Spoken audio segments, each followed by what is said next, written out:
Yeah, so here's the tweet. And I feel like this represents the emotional roller coaster everyone has when they're programming. So what do we have? We've got, it looks like a father and his son, his son's learning a program. It worked. He screamed, I'm teaching him to code Python, left him alone to solve a problem. And then he says, son, that feeling you had never goes away as long as you code. And this is why programmers love coding. And then, of course, update. He's now yelling, it's not working now. This makes no sense. Son, that feeling never goes away for as long as you code. It's too true. It's very accurate. And then the thread continues. It's pretty funny.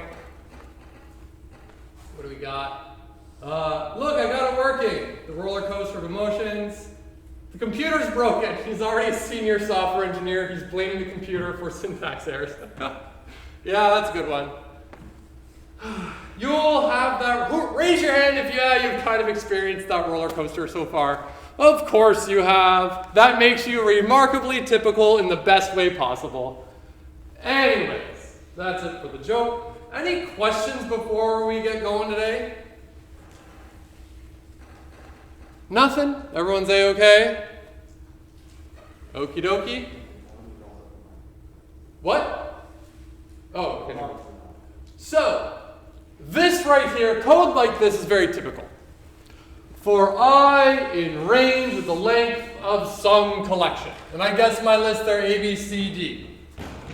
So what this will do is index in range of the length of the list. So the length of the list is 1, 2, 3, 4. So that'll go from 0 to 3.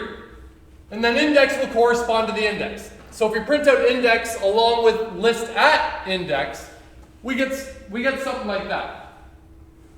And I wrote that code up. Did I go to D or E? Okay, I want one extra further. We hit run 0, 1, 1B, 0A, 1B, 2C, 3E, 4E. Great.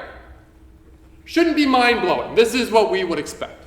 What's the index? And print out the list at that specific index. Great.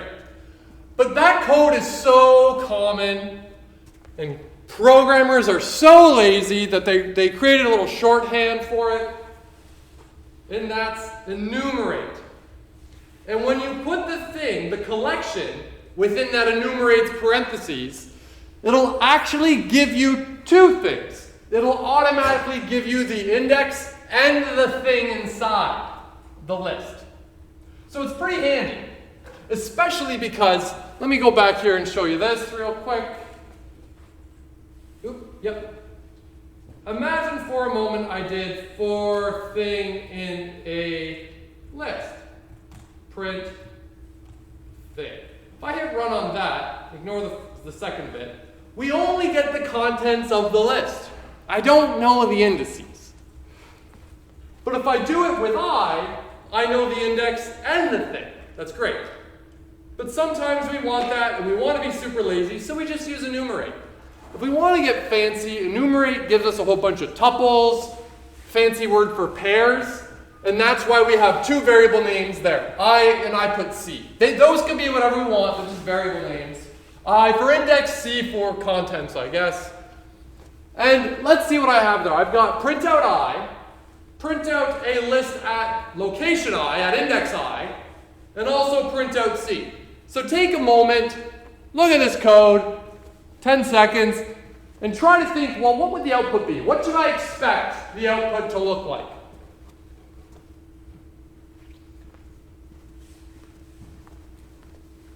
There's no magic, it's just what does the code say? We hit run, there. Raise your hand if you were right. Oh, a couple people, not too many though. Okay, so let's think about this stuff. All it does is it says, okay, for I, C in the list. A list was A, B, C, D, E. So the contents are A, B, C, D, E. And the indices are 0, 1, 2, 3, 4. Yeah, 4. So I is going to be like, okay, the 0, 1, 2, 3, 4. That's the first column. A list at index I, well, that's going to be the 0th thing, then the first thing, then the second thing, and then the third thing, and so on, which corresponds to that list there. Let's delete that.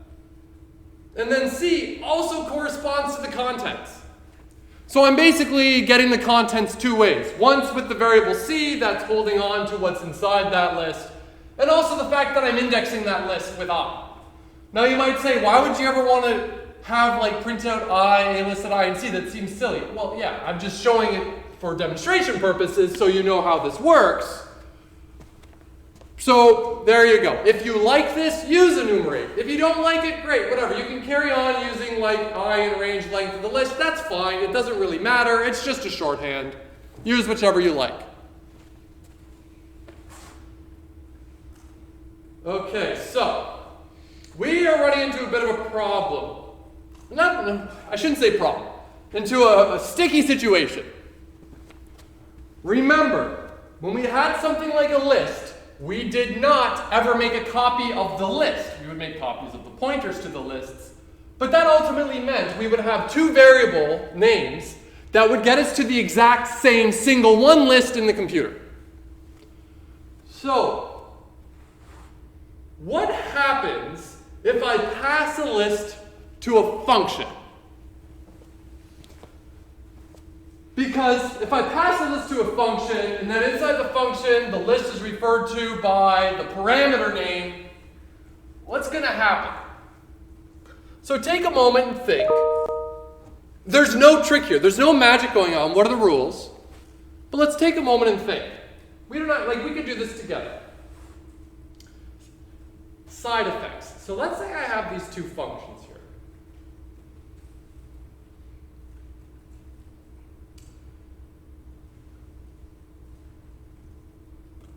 And,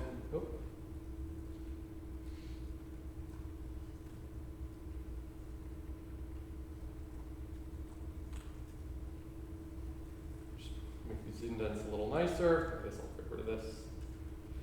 Okay. So, before we talk about this, let's make sure we understand what's going on here. When I say mylist.append, appended, whatever I put in the append doesn't really matter. I just put the string appended. That means take the list referred to by mylist and add to that list this thing that I want to append. In this case, the string appended. The one below, and the reason I have to emphasize this is you may not be familiar with this. Like strings, we can concatenate lists. I can take two lists, add them together, and you just get the concatenation of those lists. We'll talk more about this in one moment. But when you make the concatenation of two lists, it doesn't modify the list. It creates the new list there. In that case, it actually makes a copy of whatever my list is, and then you concatenate appended to it. So when you do something like that, when you concatenate lists, it creates new lists that are copies. It's the exact same with the strings. When you add two strings together, it doesn't modify either of the single strings. It concatenates them and makes that a new string. Point being, the first one modifies the thing that my list points to, and the second one makes a copy of my list and adds the appended to it, and then we're returning that value from the function. That's what this is doing. Hit run. Okay, those functions are loaded into RAM. Great. So what happens if I do this? And annoyingly, I've got those arrows.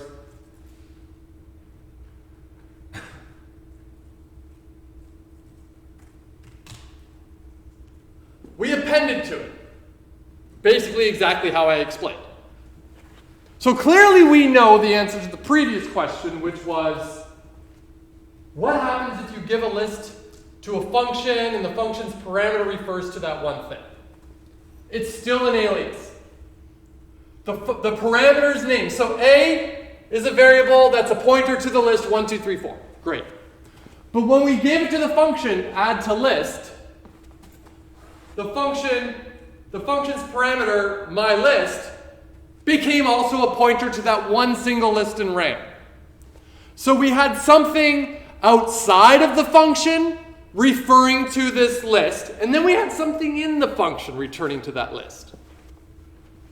And when either of those things, whether it's inside the function or outside the function, modify the thing that the thing's pointing to, that one single thing is modified for all variables that point to it, because the one thing has been changed.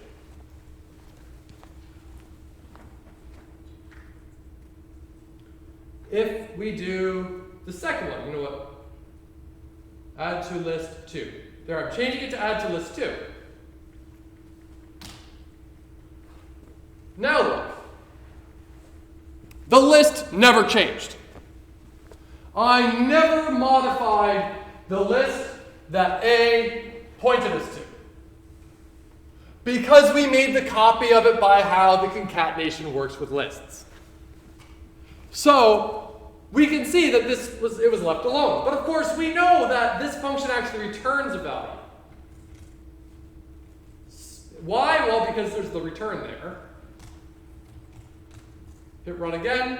Now we can see that the list that the function append to list 2, that list returned the new list, so it did make a copy.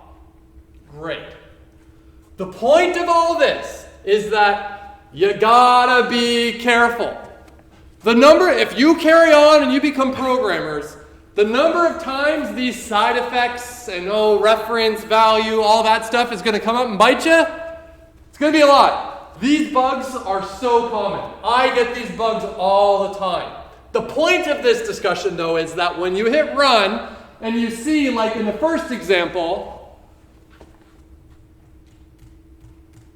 if I hit run, if I thought A was going to be left unchanged, and I see that it's actually changed, the point of all this is that when I see this, I know, it's probably that reference value pointer issue. And then you know, am I actually making a new one, or am I just copying the pointer? So the point of this is not that you need to memorize that code. The point is, you're going to run into these bugs, like it or not, especially on assignment 3. You're going to run into these bugs a lot. But the point is, be aware of what's a copy and what's just another pointer. Questions about this weird phenomenon? Although it's not weird, it actually follows all the rules we've talked about so far.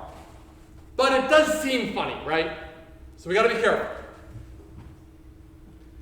Yeah. Okay, great.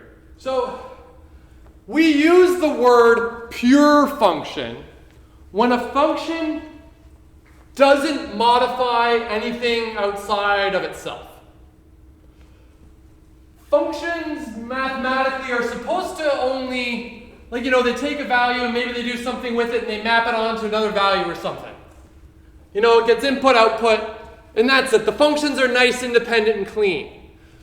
But if we have an impure function, that means the function gets something, it changes that something, but that change within the function actually has an effect somewhere else in the code.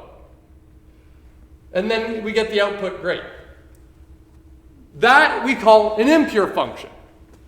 One is not better than the other. Use these ideas, use pure and impure functions however you need. But this is just a name we call this phenomenon, pure, impure. Some programming languages will only ever let you use pure functions. You can't have an impure function. You can't make modifications elsewhere. And they do this there's a lot of reasons one might want to do this, but if you do that, you're kind of guaranteed that you're not messing up code somewhere else, which is kind of nice. You have to be very careful about what you're doing. Just be aware.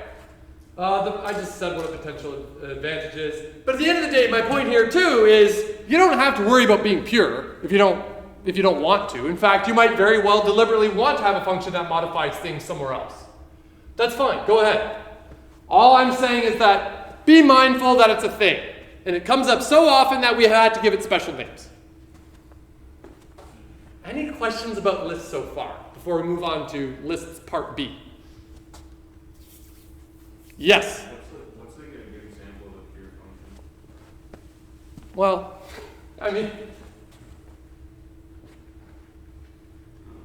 this one? I don't know. I know what you mean, right? Where would you want a pure function?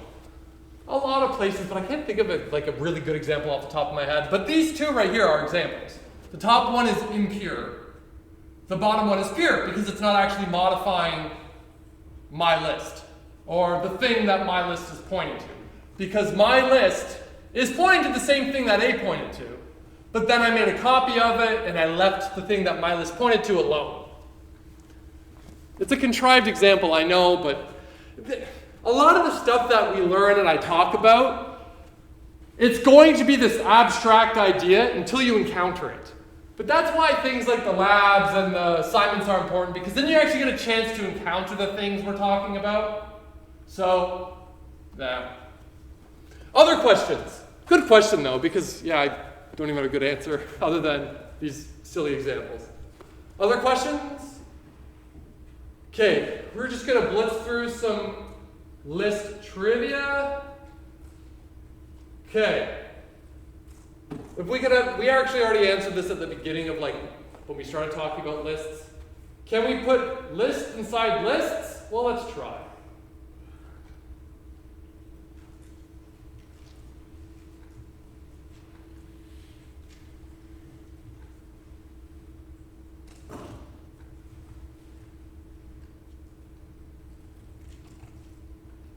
Yes, of course we can put lists inside lists. If you did assignment 2, you've seen this already, obviously, because your world was a list of lists that represent cities, which also had lists of neighbors. So in assignment 2, we had lists and lists and lists. Do you think there's a limit to how many lists we can put inside lists? I see you going, no, of course not, because computer science is weird. I can do this too. I don't know. Great. So, trivia time. What is A at location 0? On the count of 3, you're going to yell it out. Wait. I'm going to count down from 3. And once we hit 1, we'll yell it out. 3, 2, 1. 1. Why? Well, A at 0 is, it's that 1 right there. Same rules apply.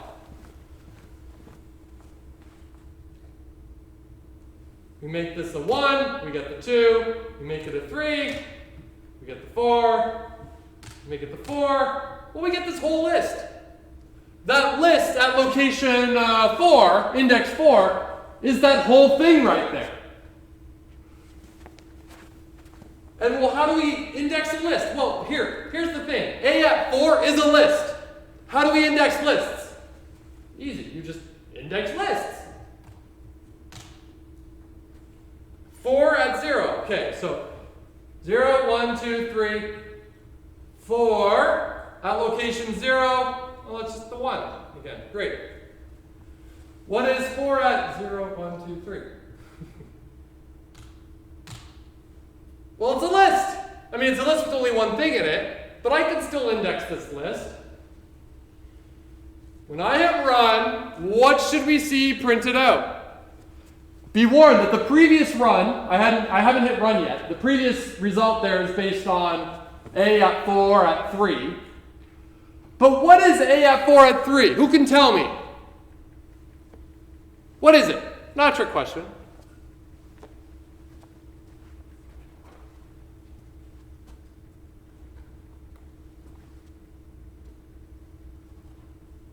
It's a list. It's a list. It's a list. If you were going to say, oh, it's the string stop, no. It's a list that contains the string stop.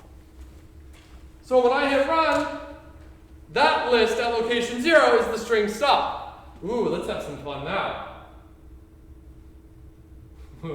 What happens if I hit run on this? Because remember, all this gets me to a string, specifically the string stop. Take a second, look at this, and think, what's going to be printed out? On the count of 3, yell it. 1, 2, 3. T. For those of you that didn't yell, it's because you didn't know or because you're just tired and want to go to sleep? Maybe. T. Why? Well, we indexed the list.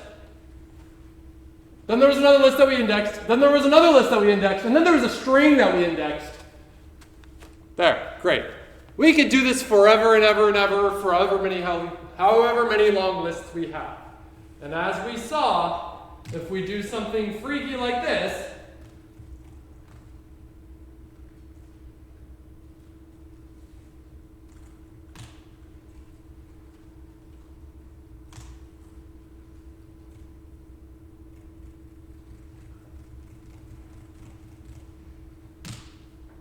it's still the same one old list.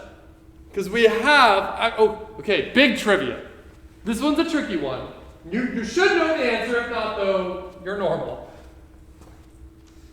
What is at location 5, at index 5 of A? What is it? A pointer to a list. Yeah, good answer. Who here was thinking, oh, it's a list? Nobody. Oh, good. Because it's not a list. It's a pointer to a list. So technically, when you said list over there, technically it was a pointer to a list, but that's fine. But really, it's just a pointer to a list. So in fact, when we have lists of lists, we don't actually have lists of lists. We can have lists of pointers to lists, of however long we want. But a 4, you say, oh, that's this list? Well, really, it's a pointer to that list. But when we index it, Python just gets us to that list. But if we want to be really picky about what we're saying, it is a pointer.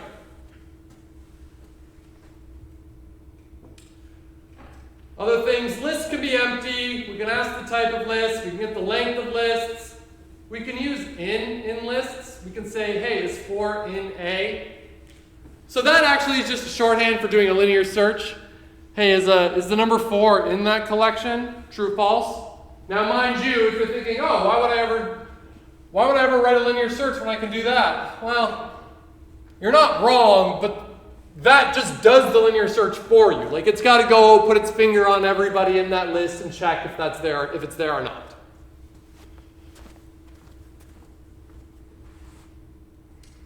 We can get the length of a list. I think I already said that, whatever. We can print out a whole list. Great. We can concatenate lists. Cool. We can append to lists. Remember, though, difference between concatenating and appending. Very important. One makes a copy, one just modifies the thing. We can multiply lists, just like strings, to make multiple appended copies to one another. We can actually ask if lists are equal, which is pretty cool. We can ask what the maximum value in a list is. What's the minimum value? What's the sum of the contents of the list? We can even sort the lists. But, big warning on this sort. That sort will actually modify A. It'll take A, sort it, and A now is that sorted list, or the pointer to the sorted list. It didn't return a copy that's sorted. It actually sorted the one single list. Important thing to keep track of.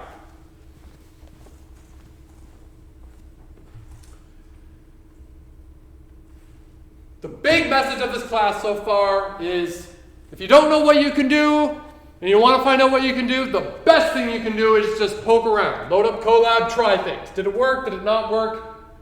If you think of a weird thing to try, do it. Who knows? You might discover something very interesting.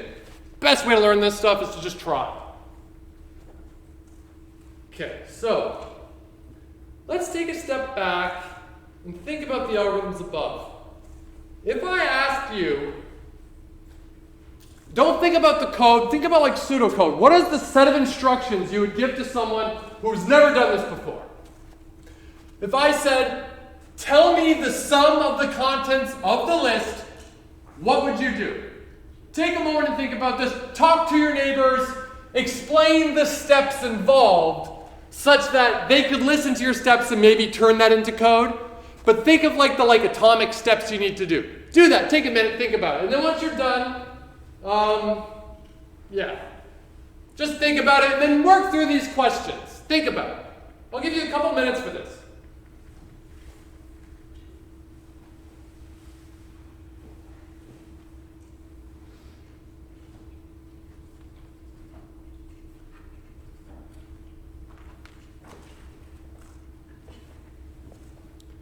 You can talk slightly louder.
It's gotten quiet, so I assume people kind of thought through it.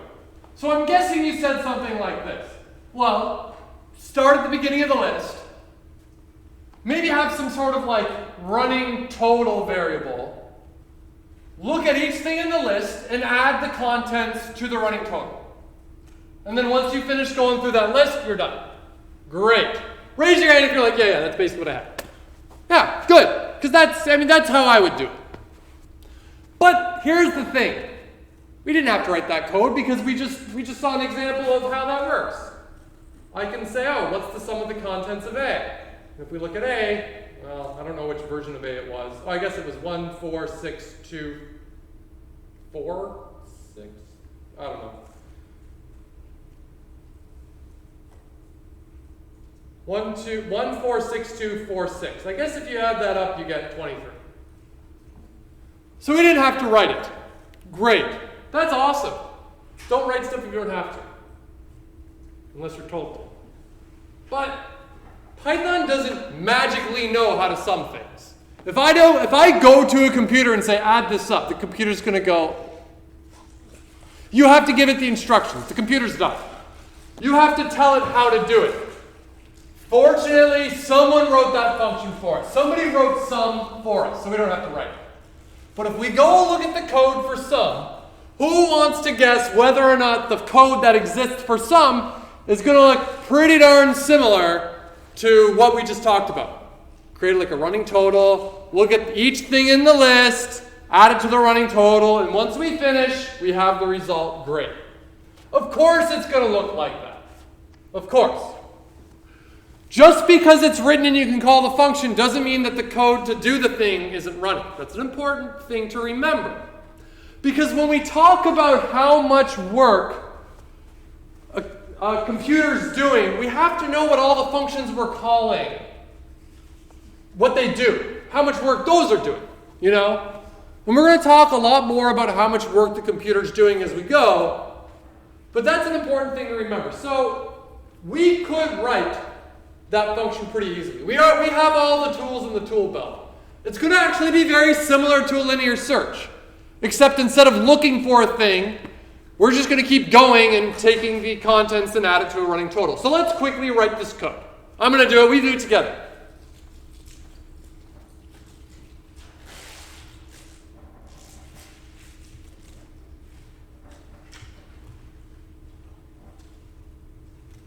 Start with the list there. Oh, I guess I should write like def.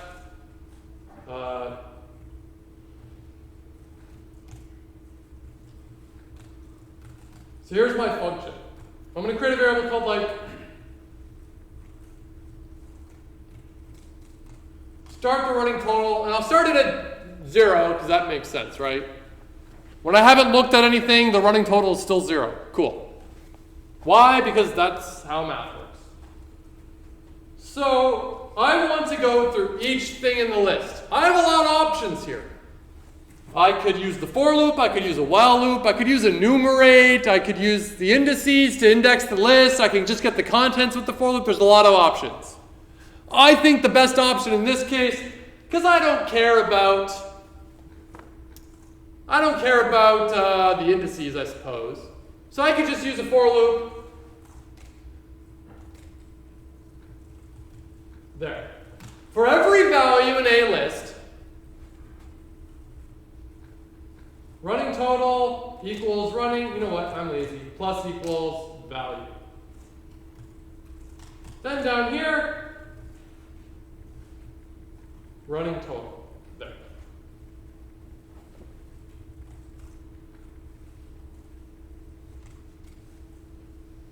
I think that should be a V.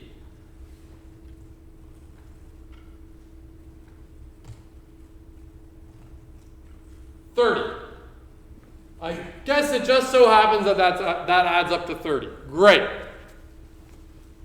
What does this code say? There's no magic. There's no shortcuts. What does the code say? That's the only trick.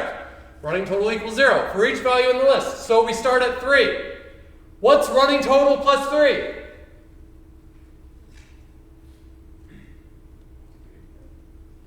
Yes, it's 3. Great. So now running total is 3.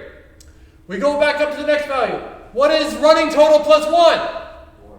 Great. Add it to the running total. Or that's now running total, so it's 4. What's running total plus 6? What's running total plus 4?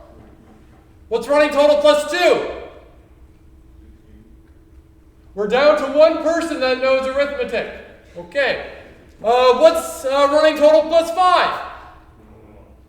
What's running total plus 9? 30. Thank you for carrying the class. Great.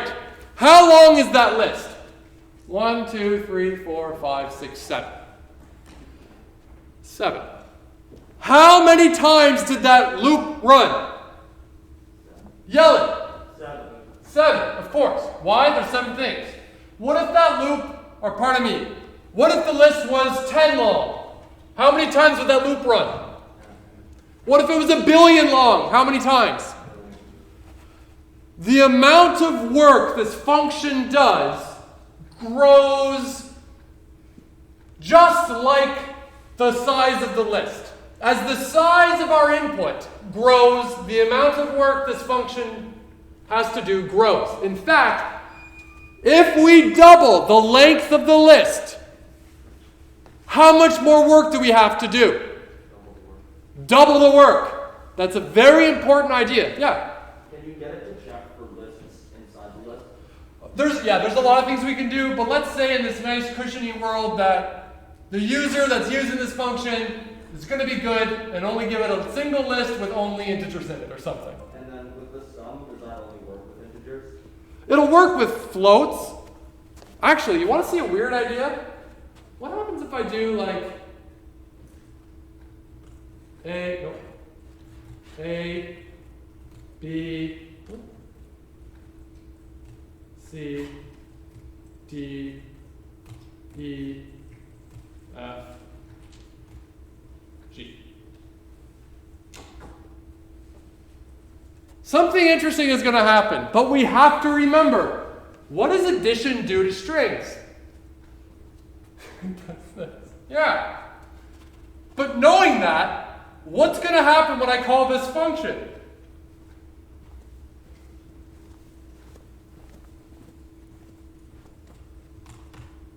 Oh, type error. What?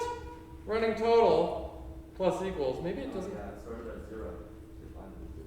Ah, you're right. Let's pretend that that's like that. Huh.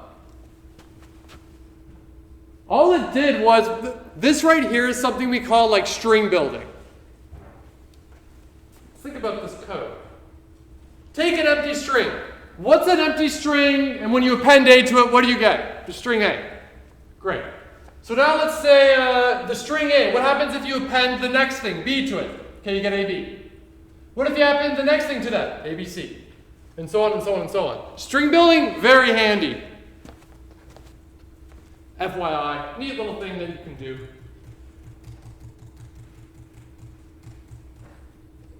Now, let's say I do this. I in there.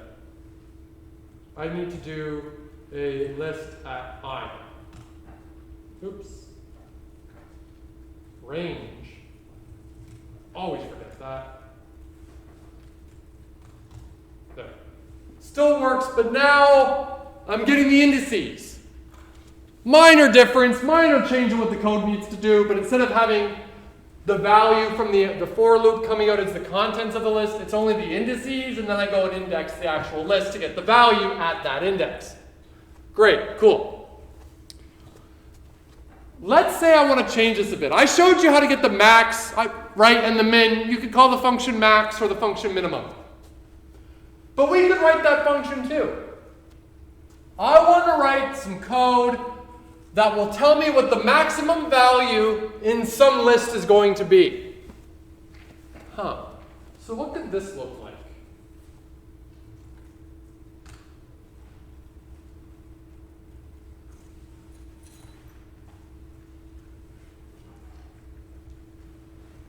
So I don't want this running total thing anymore.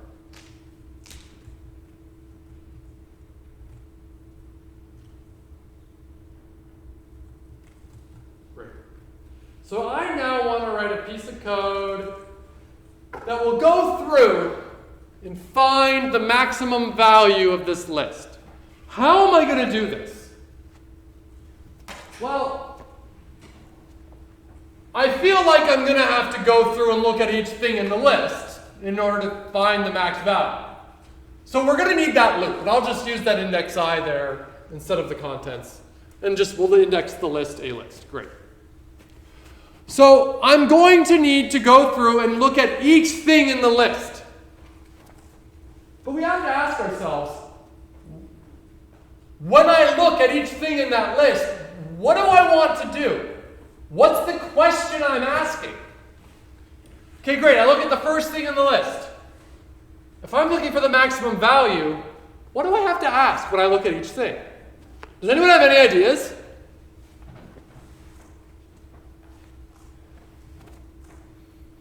I mean, we're in the realm of talking about actual algorithms now. And of course, again, everything we've written so far is an algorithm, but now we're talking about like funky algorithms. Let's just talk about it together. The question I want to ask is this the biggest thing I've seen so far? But in order to ask the question, is this the biggest thing I've seen so far, I need to be keeping track of what the biggest thing I have seen so far. So the question I need to ask is, let me write in a comment, is a list at I greater than the biggest thing I have seen so far? That's the question I'm asking, right? But how the heck? Here's what we're going to do. Let's make a variable. Let's make a variable that's going to hold on to the biggest value I've seen so far. Great. That way I'll know what it is. So,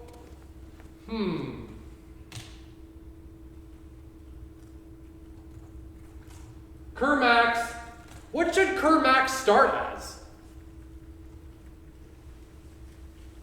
Before I've looked at anything, what's the biggest number I've seen so far? 1? But what happens if the list has a value like -6 in it? And -6 could be the biggest number. Does anyone have any ideas? So he was saying 1. Like you might say, why not 0? Well, what if the list was all, like imagine these were all negative.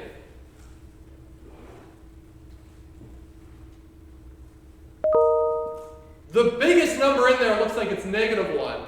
But -1, so let me fill in this part to maybe make it a little more obvious. If a list at location I is bigger than cur max, then I'm going to set cur max to the thing, because it's bigger. That's basically it. That should work. But when I hit run,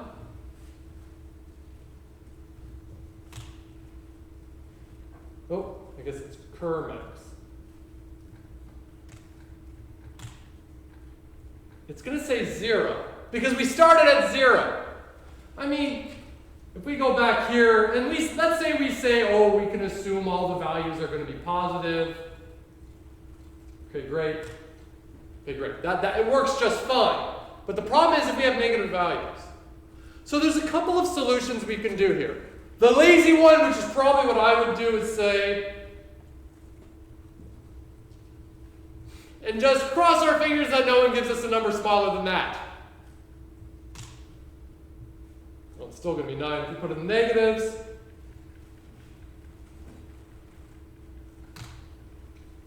There, great. Maximum is -1. Cool.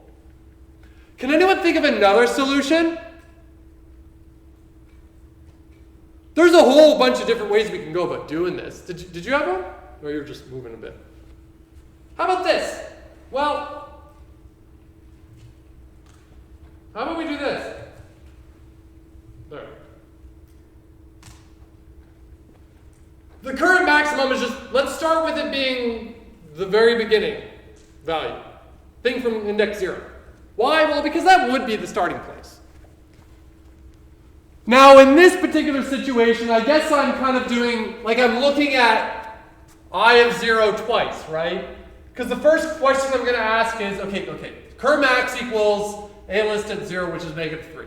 Then we do for I in range of the length of the list, well, whatever the length of that list is, I is going to start at 0. And then I immediately compare, is a list at 0, -3, less than -3, which was a list at 0. So we're actually kind of wasting that one extra unit of work. We're doing an extra step of that loop. So if you want to get super fancy, I guess we could say start at 1 and go to the length of the list. So don't start at 0, start at 1, because we already looked at 0. Cool. Any questions about that? Now let's say I throw a real big twist your way and ask, what if I don't want the maximum value? What if I want the index of the maximum value? So in this case, -1 was the max value, and I guess it would be the index of the first occurrence of it. That would be 0, 1. Great. I'm going to change these back to positive so it's a little more interesting.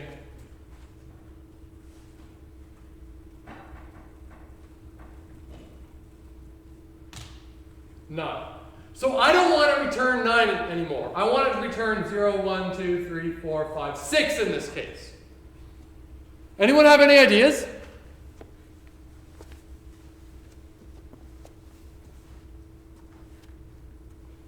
If we're keeping track of the current max, we could also have another variable that keeps track of the current max's index. Yeah.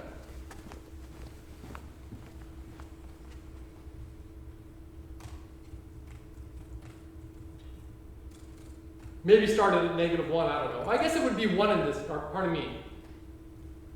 0 in this case, because we started there. And then if we ever find a value that's bigger than a list at I, we could just update cur max.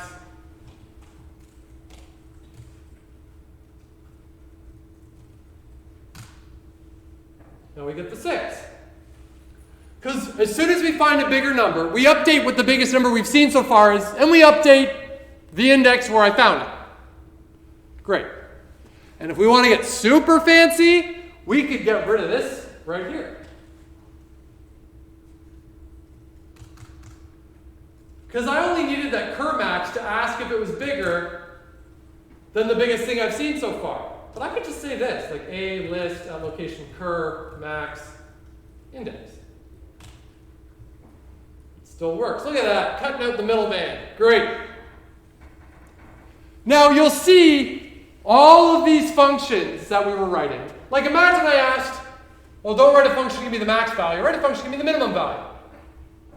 Pretty easy to switch this over, right? But, linear search. Tell me if something exists in this list. Tell me the sum of the contents of this list. Tell me what the maximum value in this list is, the minimum value, the index of the minimum value. All of these functions, although they do different things, seem pretty damn similar, don't they? They've we've all got this idea of like going over that list. Like we've got to traverse that list. And if the list size doubles, the amount of work we have to do also just doubles. It's interesting.